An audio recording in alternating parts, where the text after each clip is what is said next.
Assalamualaikum warahmatullahi wabarakatuh. Kita mulai kuliahnya.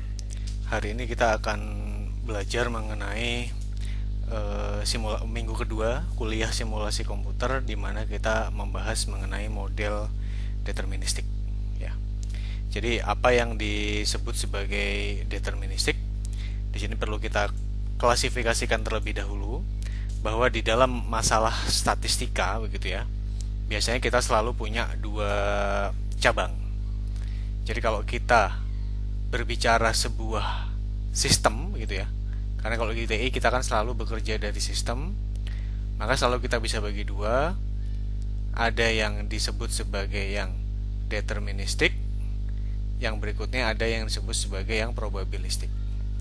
Nah, secara natural mungkin Anda ingat bahwa kalau sesuatu yang tidak pasti itu disebut sebagai sesuatu yang sifatnya probabilistik. Sedangkan sesuatu yang lebih pasti disebut sebagai sesuatu yang deterministik. Itu tepat, tapi kita punya ukuran yang lebih baku atau lebih saintifik, di mana istilah saintifik itu kan artinya kalau Anda memakai sebuah metode saintifik, maka kalau orang lain menerapkan metode tersebut, maka orang lain bisa mendapatkan hasil yang sama. Ya. Nah, sekarang kalau kita lihat, kita mengenal sebuah ukuran yang disebut sebagai coefficient of variance atau CV, yang mana dia merupakan pemusatan data, atau saya kebalik ya, yang mana dia merupakan S, standar deviasi sebaran data dibagi dengan pemusatan data. Orang bilang kalau CV itu lebih dari 20%, ya, maka data Anda sifatnya dia probabilistik. Ya, artinya tidak pas, apa itu namanya? Probabilistik itu mengikuti sebuah pola, mengikuti distribusi tertentu, yang mana nanti masalah distribusi dan lain sebagainya itu akan banyak kita bahas pada saat Anda diberikan materi tentang random number dan juga random variate. Nah, tapi sebetulnya yang dibahas di kuliah ini itu tidak hanya yang deterministik tapi juga probabilistik. Tapi kata kuncinya yang sebetulnya ingin saya tekankan adalah simulasi yang dibahas sekarang adalah simulasi yang sifatnya statik ya, atau simulasi yang dia tidak tergantung dari waktu. Nah, kalau Anda mengikuti kuliah pertama dengan baik, dan kalau Anda mengikuti kuliah di penelitian operasional 2 tentang rantai Markov ya. Nah, seharusnya Anda bisa mendapatkan pengetahuan bahwa di dalam sebuah sistem yang dia itu tidak statik ya, berarti dinamis atau dinamik begitu, ada satu hal yang disebut sebagai evolusi waktu ya. Artinya apa? Di minggu yang lalu Anda sudah diberikan contoh, misal kalau kita berada pada sistem ya. Kalau kita berada pada sistem, misal ini adalah T ya, dan ini adalah S, adalah status dari sistem. Katakanlah jumlah pelanggan yang ada dalam sistem, maka dia tahu, oh katakanlah sekarang 0, berarti posisinya di sini. Kemudian menjadi 1, menjadi 2, turun menjadi 0. Karena dia discrete ya, maka posisinya akan menjadi seperti ini kan. Ya. Katakanlah seperti itu. Dan 0 dia menjadi 0 lagi. Nah, artinya dia ada masalah waktu. Statusnya itu saya peduli. Kalau saya ukurnya sekarang, bisa jadi mungkin akan mendapatkan hasil yang berbeda dengan kalau saya ukur pada saat T plus 1. Atau pada saat T-1 akan beda dan seterusnya. Itu adalah model yang dinamis. Sedangkan kalau pada model yang sifatnya dia itu statik, kita tidak peduli. Nah, yang kita pedulikan apa? Dalam satu horizon waktu seperti ini, ya. Dalam satu horizon waktu seperti ini, katakanlah saya punya ini dari tanggal 1 Januari sampai dengan tanggal 31 Desember, ya. Saya ingin tahu pokoknya sepanjang ini perilakunya seperti apa ya, dalam satu time frame gitu, atau dalam satu horizon waktu. Inilah yang disebut sebagai simulasi yang sifatnya statik ya, dan ini nanti akan banyak kita bahas di kuliah hari ini. Nah, Formulasi yang sifatnya statik tersebut, ya, kalau kita lihat, jadi kalau yang probabilistik akan kita cover pada saat nanti mulai minggu ketiga, ya. Nah, tapi kalau kita lihat sekarang kita bahas yang deterministik, ya. Deterministik tersebut, kalau yang pertama kita bahas yang statik, artinya dalam satu horizon perencanaan, kita akan memakai model input-output. Ini perlu saya garis bawahi, ya, bahwa simulasi input-output ini sangat banyak dipakai pada saat Anda mengerjakan tentang kebijakan industri.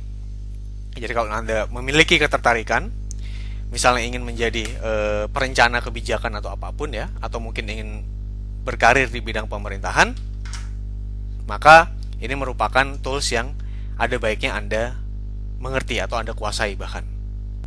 Begitu pula model dinamika sistem, ya.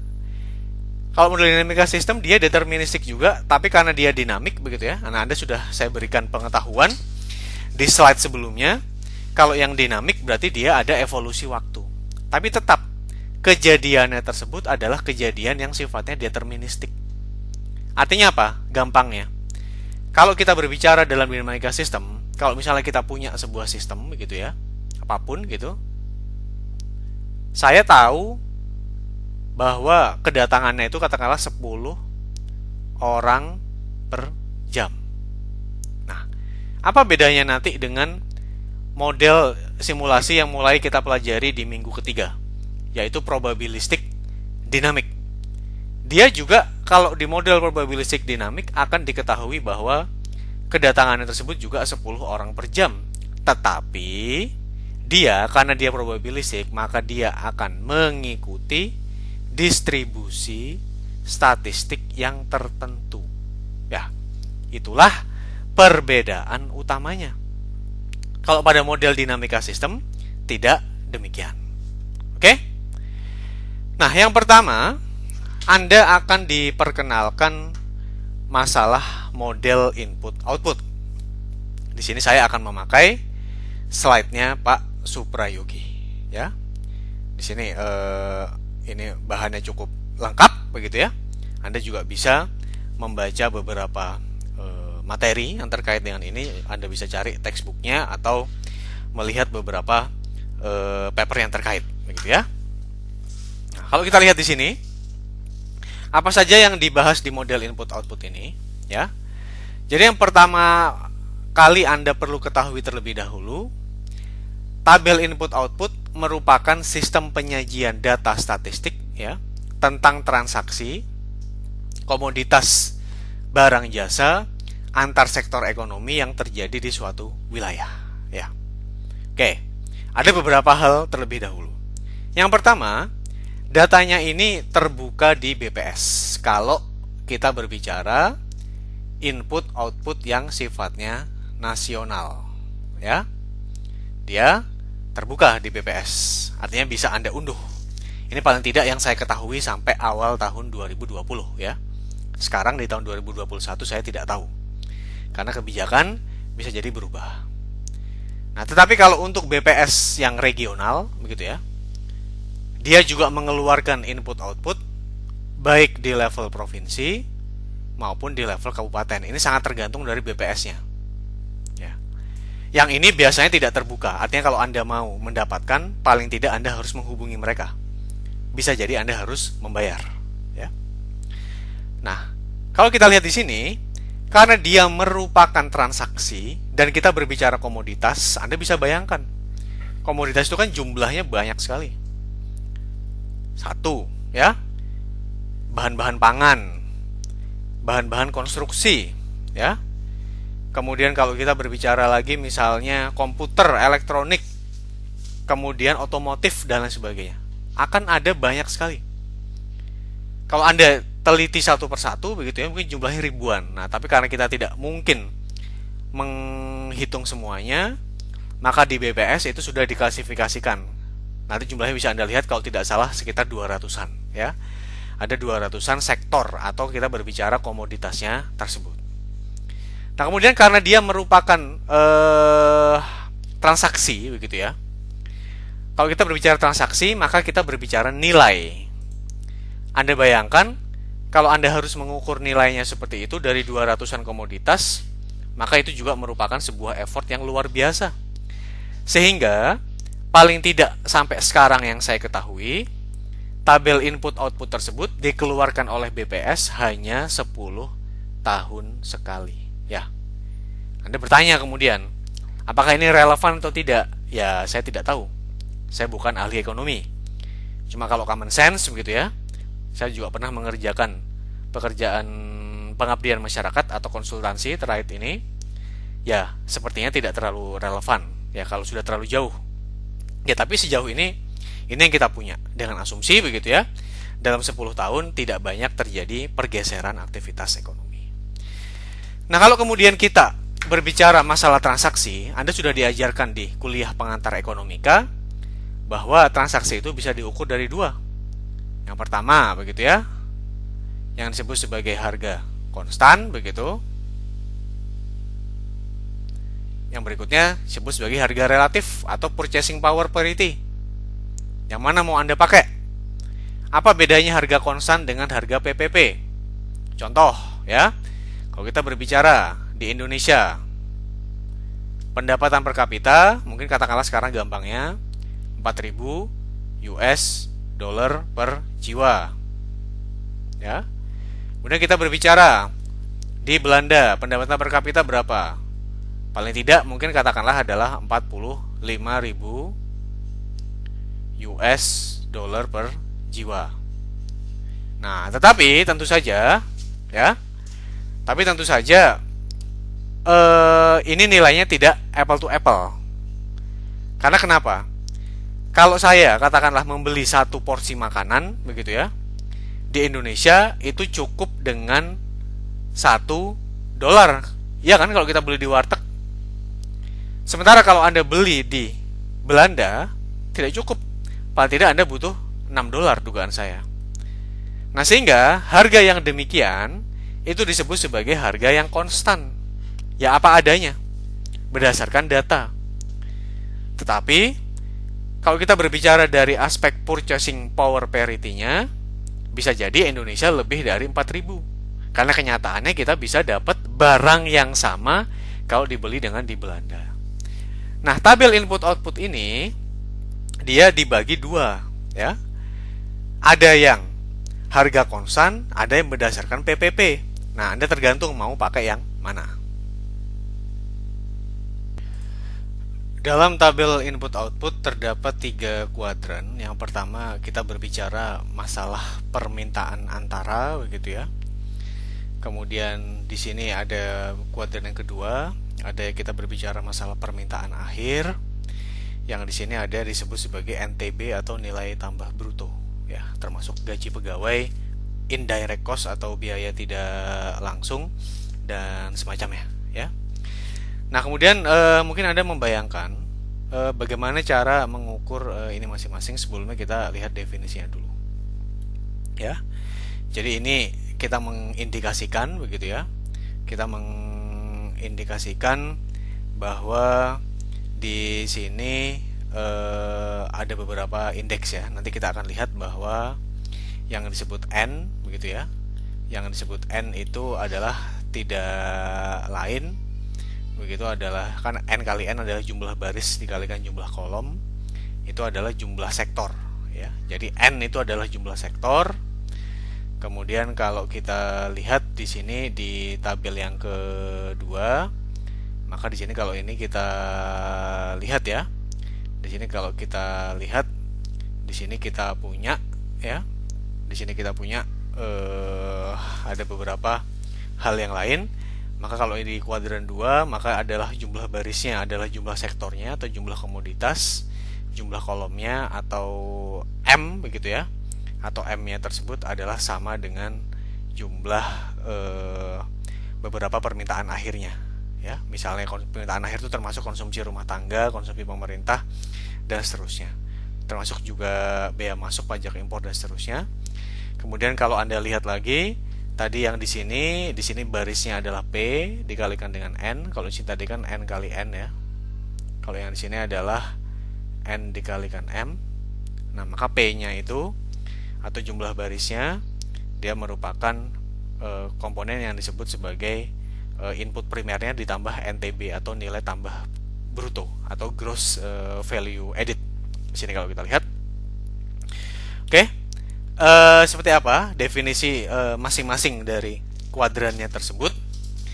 Yang pertama, kalau kita lihat ya, kuadran 1 dia berbicara masalah transaksi barang dan jasa yang digunakan dalam kegiatan produksi. Nah, ini maksudnya ini kan input ya dan output. Jadi kalau Anda ingin menghasilkan output, ini adalah komoditas sektor 1 ya. Ini adalah outputnya. Saya note ini adalah outputnya. Maka di sini dia memerlukan inputnya itu apa saja? Dari komoditas 1 sendiri, kemudian dari komoditas 2, sampai tentu saja dengan komoditas yang ke N ya. Itulah definisinya. Ada input, kemudian dia bisa menghasilkan output. Itu adalah definisi dari input output, terutama dalam kuadran 1 di permintaan antara ini ya. Nah, di sini digarisbawahi bahwa permintaannya tersebut adalah permintaan yang bersifat antara. Artinya dia masih memerlukan pemrosesan lebih lanjut dan bukan untuk konsumsi akhir ya. Nah, dia merupakan keterkaitannya. Contohnya apa? Kalau misalnya satu sektornya itu adalah sektor beras begitu ya. Nah, maka untuk menghasilkan beras, maka berapa banyak yang dibutuhkan dari berasnya itu sendiri. Kemudian Anda mungkin membutuhkan inputan lain dari mesinnya ya. Kemudian Anda membutuhkan lagi dari otomotifnya. Untuk apa misalnya? Untuk membawa berasnya tersebut ke pabrik. Anda membutuhkan input berupa jasa. Untuk apa? Untuk mempromosikan atau untuk menjual di toko. Itu juga merupakan keterkaitannya. Nah, di sini tentu saja kalau Anda mengukurnya dalam satuan berat berasnya itu dalam kilo, tentu akan sangat merepotkan. Yang lebih mudah, Anda melakukan pengukuran di dalam nilai mata uang atau kita berbicara rupiah.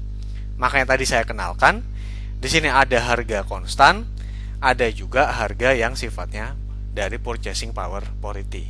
Ya. Nah, itu adalah ide dasarnya. Nah, coba Anda bayangkan bagaimana cara mengukur ini. Terus terang saya juga tidak tahu dengan persis begitu ya. Tapi mestinya ini merupakan proses yang cukup kompleks ya. Makanya dibutuhkan waktu yang lama dan effortnya besar BPS dalam mengeluarkan tabel input output ini. Nah, kemudian apa yang ada di dalam kuadran 2 dengan ukuran tadi kuadran 2 ukurannya adalah N dikali M ya. Kalau yang ini tadi dia ukurannya adalah N dikali N ya. Nah, dalam kuadran 2 di sini dia mencakup dua jenis transaksi, yaitu transaksi permintaan akhir dan komponen penyediaan ya. Jadi yang pertama adalah permintaan akhirnya, dan kemudian yang berikutnya kita berbicara masalah supply-nya yang tersedia. Misalnya supply dari apa? Dari impor ya, atau supply domestik.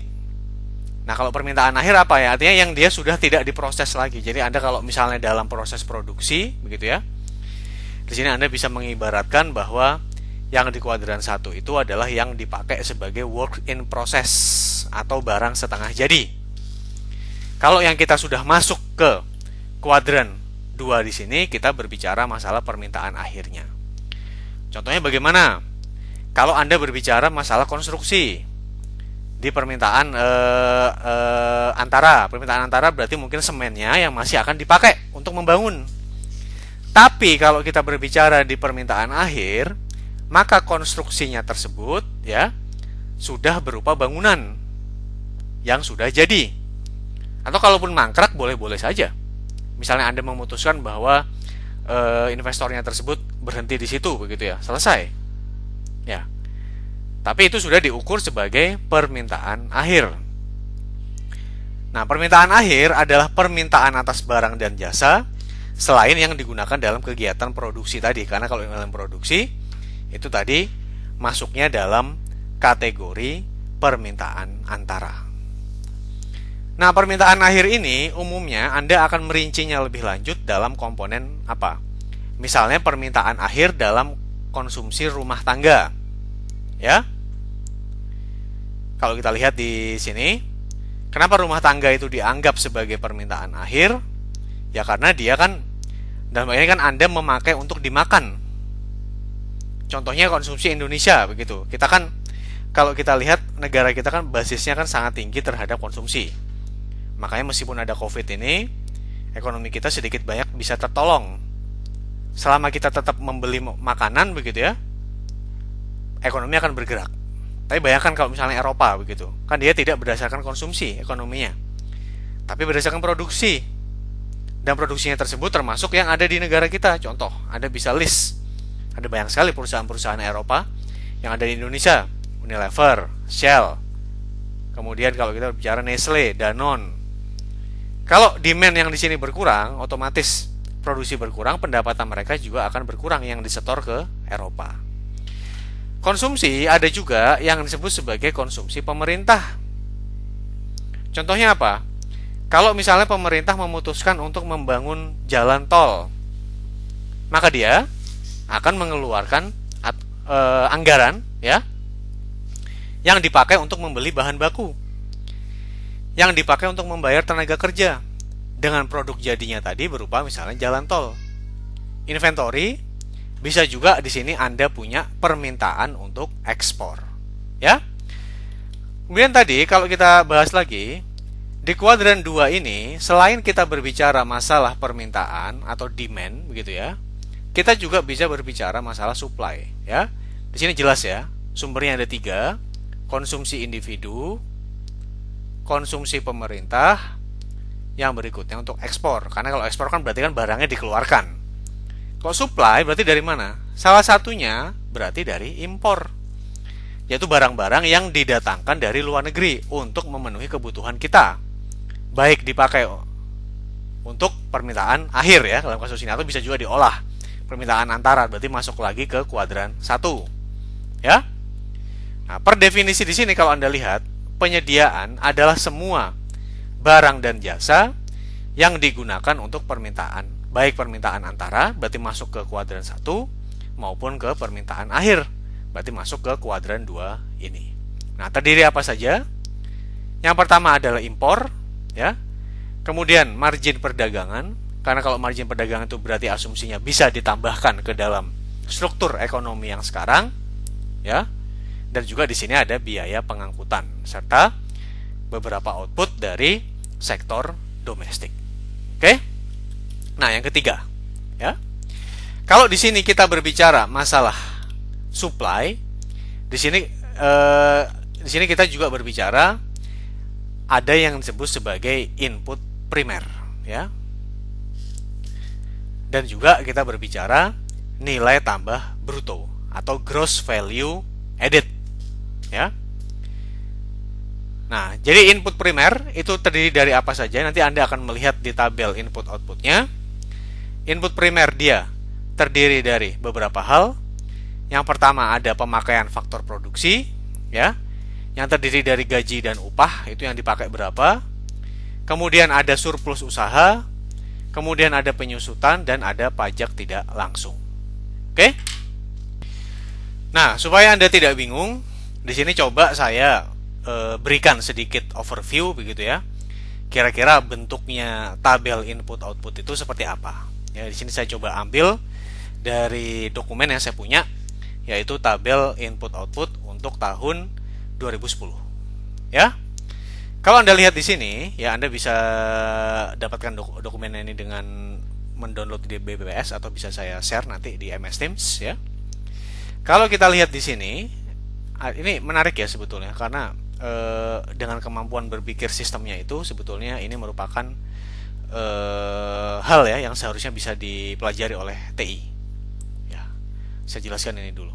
Ya, jadi kita ada beberapa aktivitas kalau di dalam SUT atau supply and apa itu namanya?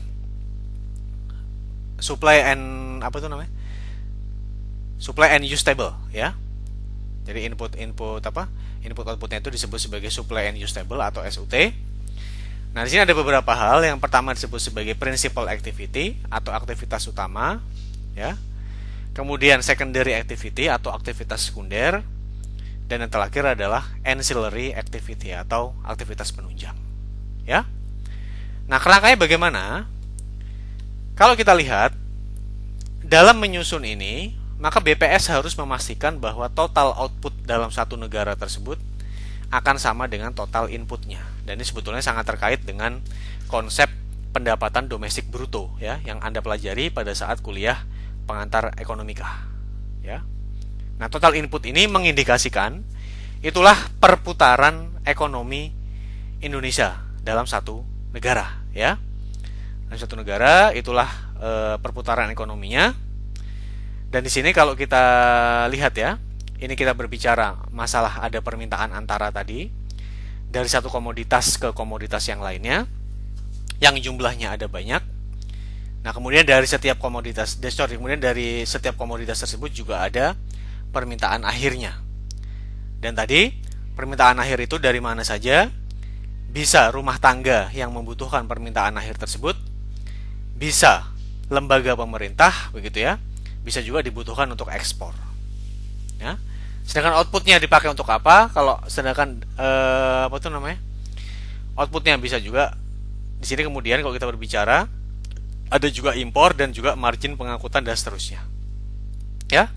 Jadi total penyediaannya yang disediakan tersebut akan sama dengan total penggunaannya atau total output sama dengan total input.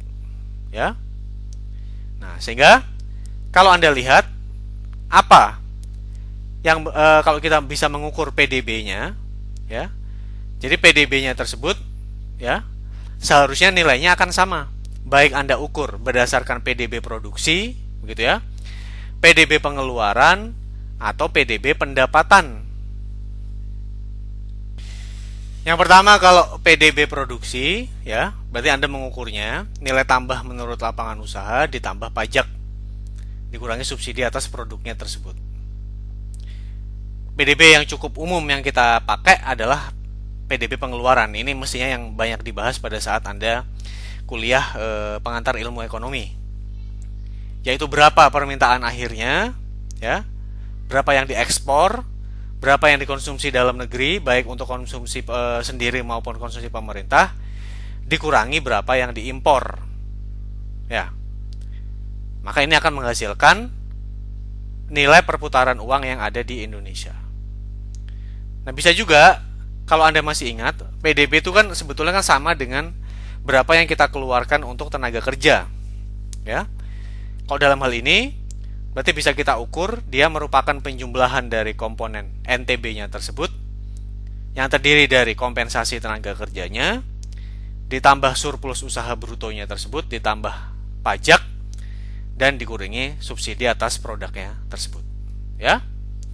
Nah, kemudian kalau kita lihat di sini ya.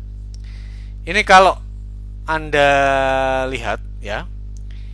Ini yang saya sampaikan tadi. Maka total permintaan akhir dikurangi impor itu kan sama dengan yang berputar uangnya atau nilai ekonomi Indonesia itu. Anda bisa cocokkan ya kalau Anda baca koran begitu. Kalau Anda baca koran, maka pendapatan domestik bruto Indonesia itu adalah sebesar 6.864 triliun. Ya. Dan bagaimana cara mendapatkan pendapatan per kapita? Maka tidak lain ya. Tentu saja kalau misalnya Anda ini kan dibuat di tahun 2010 ya. Maka saya mengasumsikan di tahun 2010 itu jumlah penduduk kita baru sekitar 210 juta gitu katakanlah. Kalau kita bagi begitu 6.864 triliun berarti kalikan 10 pangkat 12 ya. Kita bagi dengan jumlah penduduk kita katakanlah 200 juta ya di tahun 2010 itu 200 123 nah cocok kan kalau kita lihat di sini. Maka pendapatan per kapita orang Indonesia itu sekitar 34 juta rupiah per jiwa per tahun, atau kalau Anda bagi 36 juta ya. Di tahun itu memang demikian. Kalau sekarang kan nilainya sudah sekitar 50 atau 60 juta rupiah ya. Nah, inilah caranya. Jadi kalau Anda lihat, dia bisa dipakai untuk mengestimasi besarnya ekonomi kita. Berapa total permintaan akhir dikurangi permintaan impor. Inilah ukuran ukuran konsumsi kita. Ya, ukuran ekonomi kita. Artinya apa? Kalau Anda ingin meningkatkan PDB, ya jangan impor banyak-banyak. Anda boleh konsumsi gitu ya. Anda boleh konsumsi yang banyak, tapi dipenuhi dari dalam negeri. Ya. Nah, begitu pula kalau misalnya Anda mengukur berdasarkan nilai produksi, ya. Kalau Anda mengukur berdasarkan nilai produksi, maka di sini Anda akan mendapatkan total outputnya itu, ya, total outputnya itu. Jadi total output domestiknya tadi sebesar 13.000 triliun, ya, atau 13 biliun, ya. Dikurangi konsumsi antara, ditambah pajak, dikurangi subsidi atas produk. Ini nilainya akan sama. Begitu pula kalau berdasarkan pendapatan, ini artinya pendapatan yang dikeluarkan oleh pelaku produksi terhadap tenaga kerja dan lain sebagainya. Ya. Di sini Anda akan dapatkan bahwa nilainya juga sama. Kompensasi tenaga kerja, itu maksudnya gaji, ya. Surplus usahanya, berarti keuntungan usaha, ditambah pajak, dikurangi subsidi lainnya dan sebagainya tersebut, nilainya juga akan mendekati, bukan mendekati, sama dengan 6.864 triliun. Ya, sini Anda bisa baca. Nah, kalau kita lihat lagi, inilah strukturnya yang nanti juga akan kita bahas di slide-nya. Ini adalah kuadran 1. Kalau Anda masih ingat penjelasan saya tadi, berarti yang di sini ukurannya adalah N kali N, yaitu sesuai dengan jumlah komoditasnya. Ini adalah permintaan akhir, N, barisnya itu adalah jumlah komoditas, di sini dikalikan M, yaitu faktor apa saja? Ada konsumsi rumah tangga, ada konsumsi pemerintah, ya, ada permintaan akhir dipakai untuk ekspor, ya, penyediaan berarti di sini untuk impor. Yang di sini ukurannya tadi adalah P dikalikan N, P-nya itu adalah faktor-faktornya tadi, ada pajak, ya, ada gaji tenaga kerja, dan lain-lain. Oke?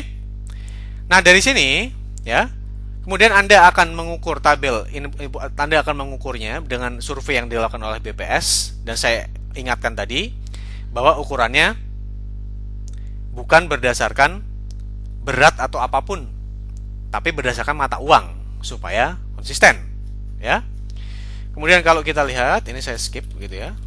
Ini saya skip. Di sini ada beberapa sektor, ya, nanti akan Anda lihat. Nah, ini Ini adalah summary-nya atau ringkasannya. Jadi permintaan antara per sektor yang besar, ya, karena kalau sektor yang kecilnya total ada 200 begitu. Ya. Ini permintaan akhir, ada nilai tambah bruto. Nah, ini baru kemudian Anda masuk ke tabel input-outputnya kalau misalnya berdasarkan harga pembeli, ya. Artinya apa kalau kita lihat? Nah, maka padi yang dipakai untuk padi sendiri nilainya sekian. Padi yang dipakai untuk jagung tidak ada. Umbi-umbian dipakai untuk ubi kayu ada. Umbi-umbian lainnya dipakai untuk umbi lain, dan seterusnya. Itu cara membaca tabel input-outputnya. Barang dari tekstil dipakai untuk padi, ya, itu ada nilainya. Katakanlah ya, misalnya Anda butuh untuk itu kan, kalau kita berbicara padi gitu, karungnya gitu mungkin kan ada dipakai. Barang dipakai untuk jagung, barang tekstil dipakai untuk jagung, mungkin karungnya juga, dan seterusnya. Nah, kalau kita lihat lagi, ya, kalau kita lihat lagi di sini, ini adalah total Anda ada sebanyak 185 komoditas begitu ya. Dan nilainya ini tidak statis. Nilainya tersebut dia adalah bisa berubah, ya, setiap 10 tahun sekali, karena mungkin ya sektor baru ada. Mungkin dulu sektor digital tidak ada, tapi sekarang mungkin sudah ada sektor ekonomi digital. Jadi itu sangat mungkin, ya. Nah, kalau Anda lihat di sini, ini kan ada beberapa, nanti Anda akan pelajari, akan ada 3 jenis, ya, berdasarkan harga pembeli, berdasarkan produksi dan seterusnya. Nah, kemudian kalau kita lihat juga supaya Anda paham, di sini sebentar, ini agak lama. Kalau kita lihat di sini, ya. Nah, inilah saya sampaikan tadi. Contoh, kode 55. Ya, itu adalah komoditas sektor ke-55. Ikan kering dan ikan asin. Nah, di sini ada banyak. Dia bisa berupa potongan ikan tanpa tulang file yang dikeringkan, diasinkan, atau dalam air garam tapi tidak diasapi. Ada juga hati dan telur ikannya, jeroannya maksudnya mungkin. Ada ikan yang dikeringan, ya, dia diasapi, kalau yang sini tidak diasapi, dan seterusnya. Jadi Anda bayangkan, itu adalah ringkasan dari sektornya tersebut. Dan ini yang harus kita hitung nanti menggunakan beberapa formula yang ada. Nah, oke. Di sini kemudian ada beberapa, ya, asumsi dasar dari model input output ini. Yang pertama adalah homogenitas atau keseragaman. Jadi satu sektor hanya menghasilkan satu jenis output dengan struktur input tunggal dan tidak ada substitusi otomatis antara output dari sektor yang berbeda. Yang berikutnya adalah proporsionalitas. Jadi kenaikan penggunaan input oleh satu sektornya tersebut akan sebanding dengan kenaikan penggunaan output. Jadi contohnya apa? Tadi kalau misalnya ada sektor tekstil yang dipakai untuk padi, ya, Anda kan bisa membuat elastisitasnya. Artinya apa? Kalau tadi misalnya 100.000, ya, atau 10.000 gini, akan menghasilkan 5.000. Ya, maka setiap satu dia akan menghasilkan setengah, gitu kan? Maka kalau di sini ada 2, maka dia akan menghasilkan 1. Itulah yang disebut sebagai proporsionalitas, ya. Ada juga asumsi yang disebut sebagai aditivitas, yang mana di sini berbicara jumlah pengaruh dari kegiatan produksi di berbagai sektornya tersebut merupakan hasil penjumlahan dari setiap pengaruh pada masing-masing sektor tersebut. Oke? Ada beberapa tabel transaksi, ya, dan ini sangat tergantung dari kebutuhan Anda. Mengenai dasar teorinya, Anda bisa pelajari di kuliah ilmu ekonomi. Kalau kita lihat, ada tabel transaksi total berdasarkan harga pembeli, gitu ya. Ada transaksi total berdasarkan harga produsen. Ada transaksi yang domestik saja atas dasar harga pembelinya, dan ada juga transaksi domestik atas dasar harga produsen. Oke? Kalau kita lihat di sini, ya, transaksi total atas dasar harga pembeli, dia mencakup nilai transaksi dari seluruh barang atau jasa, baik impor maupun domestik, dan dia menggunakan dasar penilaian harga pembeli.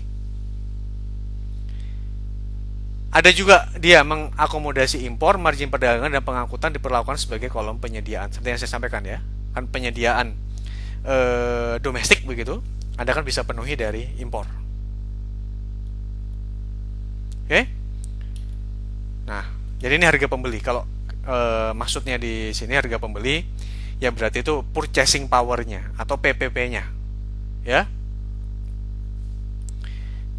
Nah, kemudian kalau kita lihat di sini, tabel transaksi total atas dasar harga produsen. Berarti kalau yang di sini dia transaksinya yang mencakup nilai transaksi dari seluruh barang atau jasa, baik impor maupun domestik, atas penilaian harga produsen atau harga transaksi, ya.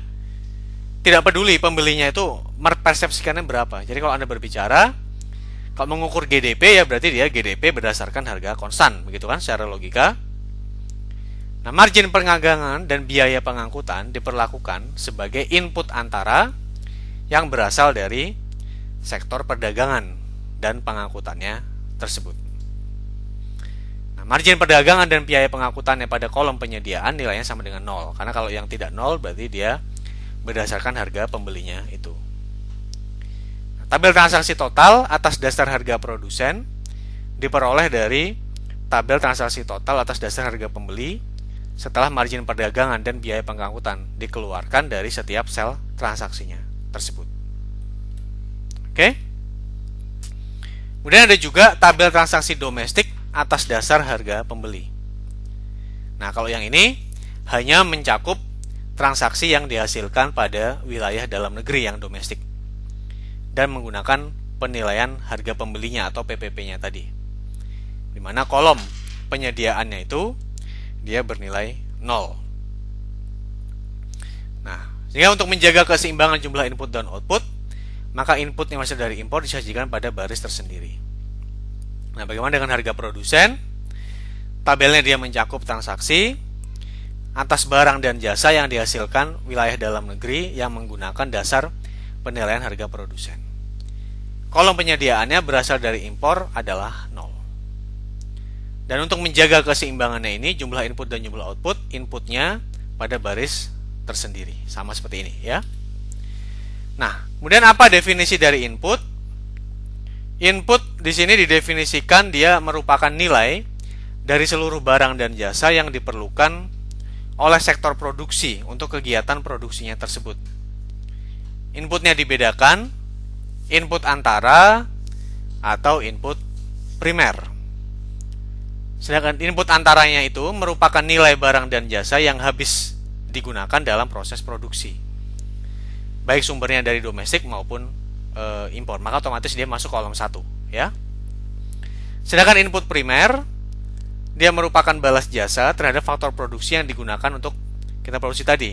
Tadi ya, saya tadi sudah menjelaskan sedikit bahwa besarnya nilai ekonomi itu juga bisa Anda ukur begitu berdasarkan upah yang dikeluarkan, surplus usaha, penyusutan barang modal, pajak tak langsung dan seterusnya.